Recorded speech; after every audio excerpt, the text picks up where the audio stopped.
Okay, so thanks a lot for having me. It's a pleasure to bring you through a very interesting and topic that I'm very passionate about. Energy trading, our electricity grid and our power system in Europe is something that we all enjoy every day. We enjoy it right now as well. And just before I start, maybe my big brother is watching. He has birthday today, so happy birthday and boldog szülinapot. So, all right. Thanks a lot. Okay, so let's get started. I will.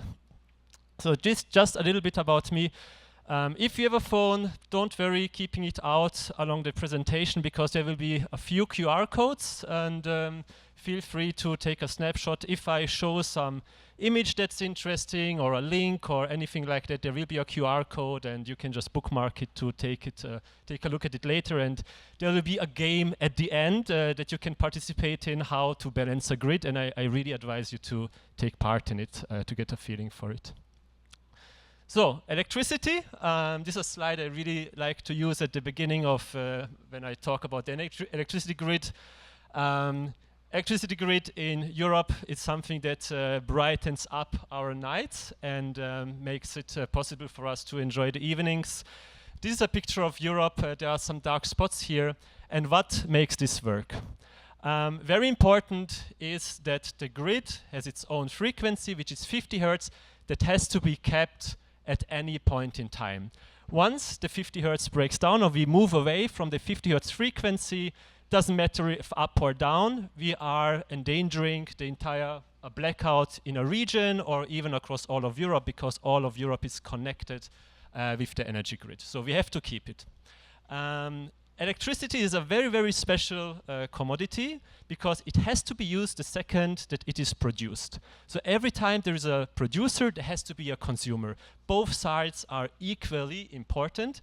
And this is something that we can see in the electricity markets, something that you have heard about maybe recently in newspapers or in news.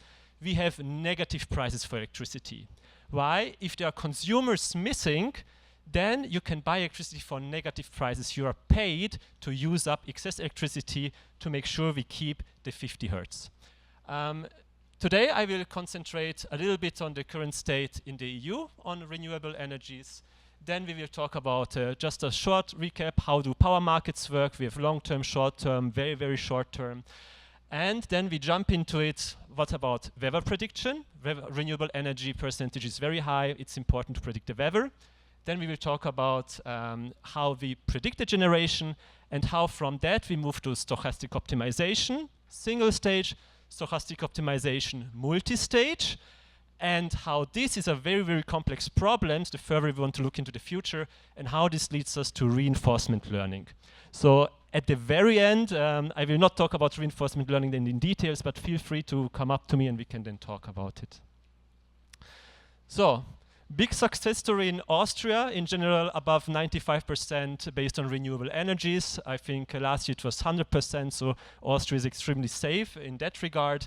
All across Europe, we see we're about 50% renewable energy generation, something that people could not imagine 30 years ago, but here we are, and in the future we're going to probably also reach the 100% renewable energy goal by 2050, so we're on a really good track. But renewable energies are very special because, as you see today, how much solar is Vienna producing today? Probably not that much. Maybe a little bit more wind in Burgenland today. We will see in the statistics later. But we have basically, in general, 3 different groups of markets. We have the long-term market, where I can get contracts to buy electricity or to sell electricity for a year, entire year, in certain times. For example, there is a base contract, a peak contract, if I only sell electricity at peak hours, and so on. Then we have intraday and day ahead. So if I have a big power plant project and suddenly there is little fluctuations in the day which I did not predict. For example, I have a nuclear power plant and it needs to go down because there is some kind of outage. Then, but I already sold the electricity, then I can buy it back on the intraday, maybe only for the few hours that the outage exists. So I can make up gaps on the intraday market, and then suddenly something unexpected happens, and there's a big soccer game on and everybody watches it, or everybody unexpectedly doesn't watch it. So suddenly reserves have to come in, and that's the FCR and AFRR market. So these markets are there.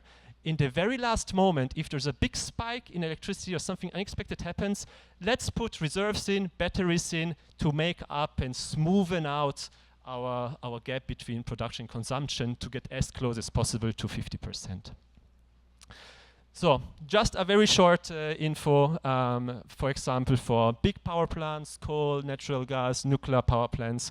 How does it look? We have, for example, the EEX, the European Energy Exchange, where you can look up, it's open on the internet for free, what kind of information you can find there about contracts, yearly contracts. You can trade usually up to a few years ahead in time.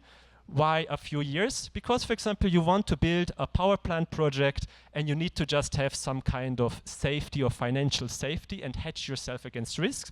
So already you calculate the half of my capacity, I'm going to put it on the markets, on the long-term markets, so I already have some kind of capital flowing in.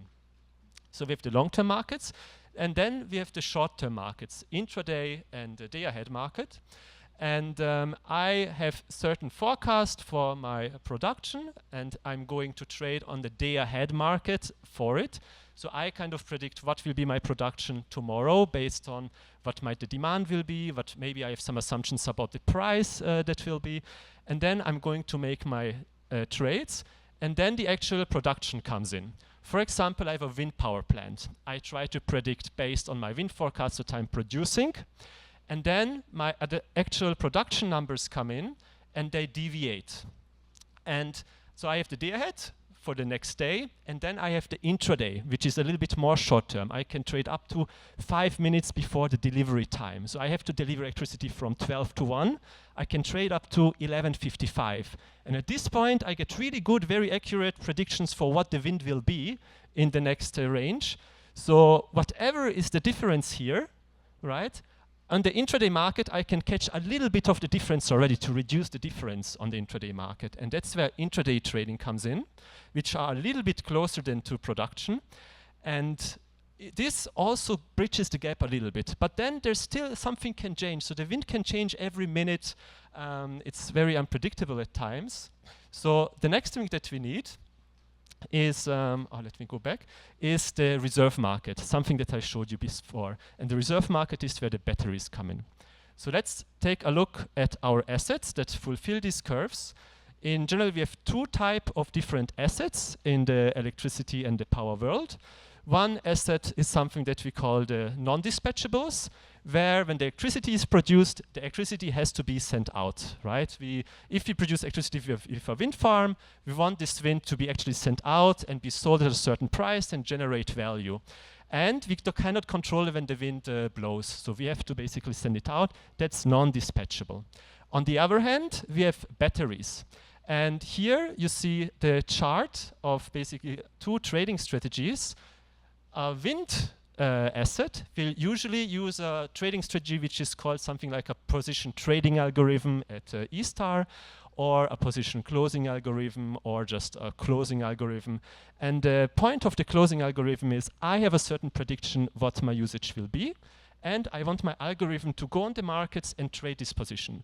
If I predict that I need to sell 10 megawatt more, then my closing algorithm will reach that 10 megawatt and so on. So I have a specific position I need to reach at the end of the day.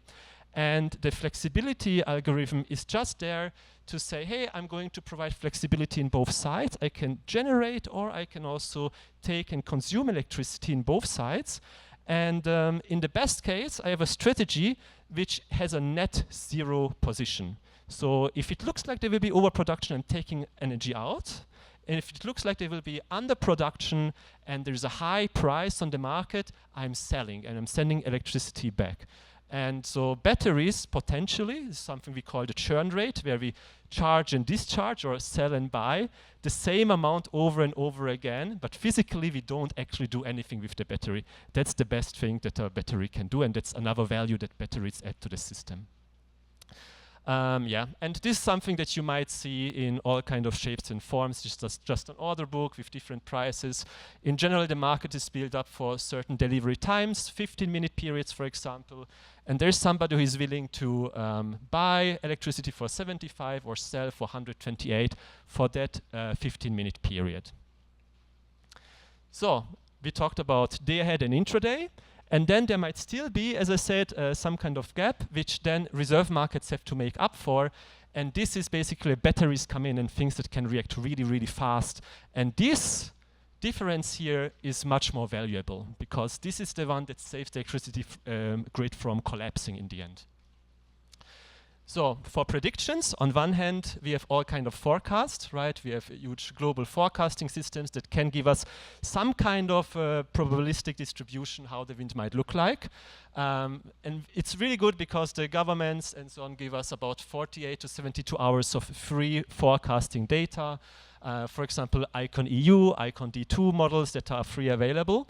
And depending on how far I'm looking into the future, I will have a more narrow or more broad distribution of the prediction of the wind which is coming. Of course, the more narrow is better because I have a much better grip on how the wind will look like. And then I need to translate this prediction on the wind speed to the power speed. And all wind generators, usually they have a certain power curve. So under a certain speed, they produce nothing. Over a certain speed, I have to turn it off.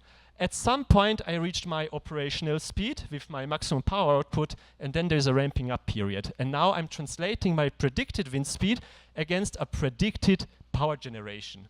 So in theory, this is how these curves look like. Very nice and beautiful. In practice, this is what they look like. Why? Because of curtailment. Sometimes I could generate a lot, but I have to turn my wind park down since the grid cannot just take more electricity. This is what we get out. And instead of a beautiful curve, we get some kind of curve with some kind of standard distribution, and it makes things a little bit difficult. So how much electricity do I really produce? It's not like a very fixed thing, but it's more probabilistic now. So we have problems for forecasters, forecast the wind speeds at 100 meters at the hub height of the wind park. The operators want to know how much do I produce, do I need to switch how the blades are set or not. And then we have the business side, right? In the end, this is the one which makes money and very important in all of this. And the business side wants to make, how can I actually optimize my wind park to make the most out of it, to get the most revenue out of it? And this brings us to stochastic optimization. So in general, if I now have a certain distribution, and I know that if I'm not actually producing what I promised to produce, I get a fine. Now I really look at this curve and say maybe instead of the mean speed and the mean generation that I could have, I'm a little bit more conservative because I can turn down my wind park, but I cannot make my wind park produce more if the wind isn't there. So I need to be more conservative with what I'm selling on the markets and I'm losing out on profit. But there is something that can remedy this, and this is a battery now. Because if I have a little bit of flexibility to, if I produce more, put it in the battery, and if I would produce less, instead of paying a fine, I just now discharge my battery, this allows me to put my actual placements on the markets a little bit higher. So a battery doesn't just generate value because it buys and sells as the prices are high or low, but it allows us to use wind farms much more efficiently because I am here the safety net in the last moment to take in or out electricity. Finding this place here is stochastic optimization. This is a single-step stochastic optimization because I have different probabilities for the generations, for my imbalance finds and so on, and now I can find what is the best placement for the next step. The problem here is if I now have a combined system of batteries and wind farms, I can do this in one step, but what if in the next step there's much, much more wind and it would be good if my battery is empty because I can charge my battery for much, much better electricity price. For this, then we need to go a step further. We need to go to multi-step optimization. So I need to now look at the next time step and the time step after that. How can I put everything together and get my battery in the right position to get the most out of the next 3 hours even? And this starts to become really, really messy because when we have multi-step stochastic optimization, I now have to take and consider all the future states that are possible in the optimization of my systems. So suddenly, instead of just one step and a small set of parameters, I also have to take all the parameters of a possible future state, depending on the percentage probability that this state can happen. Also this state, and the more steps I have, the more different markets I combine, long-term, short-term, day-ahead, intraday, balancing, FCR, AFR, and so on. Come to me later, I will give a bit more in detail on this. The more complicated it gets and the more computational heavy it gets. So this can take hours, but on a market where we have to make decisions every 15 minutes, we don't have hours to wait. This is why the next step is to go for reinforcement learning, to find agents, and instead of a tabular-based approach where we have very discrete next states that we can take, now we take a neural network that can have a continuum of decisions that it can make, and we try to approximate this kind of distribution that we had before in a tabular base with a neural network. Big difference, and then this is the last point I want to make here, is when we go for a neural network or reinforcement learning, this is something that has to learn live, right? So before, we had multi-stage stochastic optimization where we make an assumption about the world. We have a model how the world works. We have a weather model that we put in, and then we make our calculations. Reinforcement learning is a model-free system. We can start with no assumptions at all. In return, we have to interact with the world. So this is something that can only work in real life and with online training, and that's why this is a little bit difficult, because we can only train it while we are doing it, and this makes it a little bit harder. And then the last part, my last slide. If you're interested in balancing the electricity markets and want to just feel how frustrating it can be and how easy it is to go into a blackout, the National Energy System Operator for Great Britain created a game, Balance the Grid, and your goal is to stay at 50 Hertz, which is not that easy with a lot of outages that happen all around. Thanks a lot for listening, and yeah, enjoy the conference.